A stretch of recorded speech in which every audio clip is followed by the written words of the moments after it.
Hi, this video is going to teach you about the Shape Builder tool in Adobe Illustrator. The icon looks like two circles, one smaller, one larger, with a dotted line and a cursor through it. It's located right here in your advanced toolbar. If you click and hold this area, you may also have it currently looking like the Live Paint Bucket tool.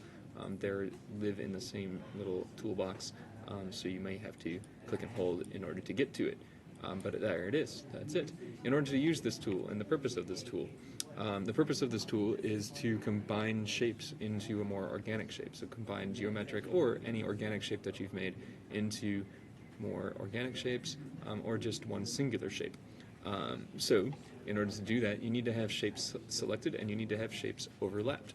In order to do that, you need to move them around. So I'm going to use my selection tool, and I'm going to overlap my shapes that I have drawn randomly. You could draw shapes that might look like a dog, a car, or whatever you want. You can make this thing into an organic shape, and that's very nice. You can make logos with this. There's so many different things you can do with this. But here we go. This is how you do it. We've overlapped our shapes. You could overlap any number of them. It doesn't matter. Whatever you need for your design. Then we need to select all of them, and there's a couple ways of doing that. You can click and drag from just outside your selections to just all the way over your selections and let go. That will select all of them. If you don't want to do that, I just clicked off in a blank space. You could also hit Control A. That'll select all of the objects that you have selected.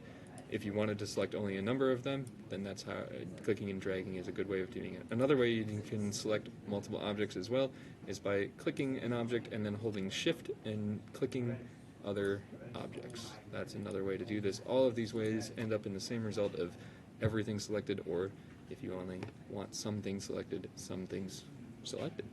But you need to have objects selected before you go to the Shape Builder tool. Once you do, go to that Shape Builder tool, and you'll notice that when you hover over closed areas, in these overlapping areas, you get these dotted areas. Those dotted areas are now shapes that are separate, and you can now combine them by clicking and dragging through the various shapes. Now let's say you wanted to combine shapes in a straight line. Only the shapes that cross a certain spot, certain horizontal line or vertical line.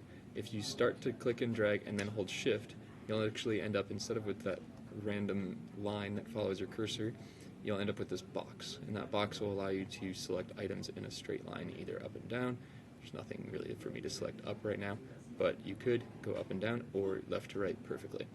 Alright, so that's another way of doing it, and you can continue to just go through these designs. You can make any amount of crisscrosses through certain areas, and it'll only combine the areas that your cursor has gone through, and that mark that you've left with your cursor has gone through. Now this is a shape that can be laser cut. It's 0.01 pt. It's got a black stroke color and no fill. If we sent this file to the computer right now, you would get this shape as opposed to all of the shapes that were there before that were all separate. So very nice. Good way of making more organic looking shapes.